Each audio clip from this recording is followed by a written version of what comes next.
নিঝুম পুকুর, নিঝুম পুকুর, the silent পন্ড। শামা শহরের ভিড় ছেড়ে এই আদিম নিঝুম গ্রামে এসেছিল এক পুরনো লোককথা খুঁজতে।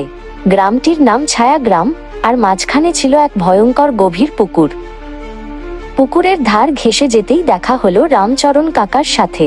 কাকা গাছের গুড়িতে চুপ করে বসে বিড়ি খাচ্ছিলেন। শামা জিজ্ঞেস করলো, কাকা, পুকুরটা কি সত্যি এত ভয়ানক? কাকা ফিসফিস করে বললেন, মা জননী, ওই পুকুরের গভীরে জল পিশাচ থাকে। রাতে ওখানে কারোর পায়ের শব্দ হলে সে টেনে নিয়ে যায়। ওর ডাক বড় মিষ্টি, কিন্তু মৃত্যু নিশ্চিত। রামচরণ কাকা তার হাত দিয়ে ইশারা করলেন পুকুরের দিকে। তিনি বারবার বললেন যেন শামা রাতের বেলা ভুলেও পুকুরের ধারে না যায়। শামা তার কথা মন দিয়ে শুনল। শামা হাসল। এগুলো পুরনো গল্প কাকা, আমি গল্প লিখতেই এসেছি, ভয় পেতে নয়। এই বলে সে কাকার দিকে পিঠ ফিরিয়ে পুকুরের পাড়ের দিকে হাঁটতে শুরু করলো। রাত নামতেই আকাশ কালো হয়ে গেল। শামা তার ঘরে শুয়েও পুকুর থেকে আসা এক অদ্ভুত জলের শব্দ শুনতে পাচ্ছিল, যেন কেউ জলের ভেতর হাত দিয়ে খেলা করছে। গভীর রাতে হঠাৎ একটি করুণ সুর ভেসে এল।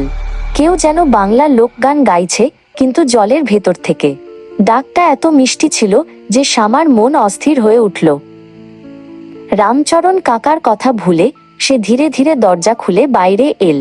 চাঁদের আলোয় পুকুরটা তখন জলজল করছে, আর জলের মাঝখানে এক নারী মূর্তি দাঁড়িয়ে। নারী মূর্তিটি হাতছানি দিল।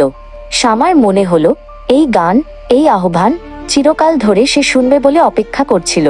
সে যেন সম্মোহিত। এক পা, দু পা করে সে পুকুরের দিকে এগিয়ে চলল। শেষবারের মতো পুকুরের ঠান্ডা জল তার পায়ের পাতা স্পর্শ করল। জলের ভেতর থেকে বেরিয়ে এল দুটো কালো হাত। শামা শুধু দেখল, নারী নয়, এক বিভৎস পিশাচ। পরমুহূর্তেই জল তাকে টেনে নিল। পুকুর আবার নিঝুম হয়ে গেল।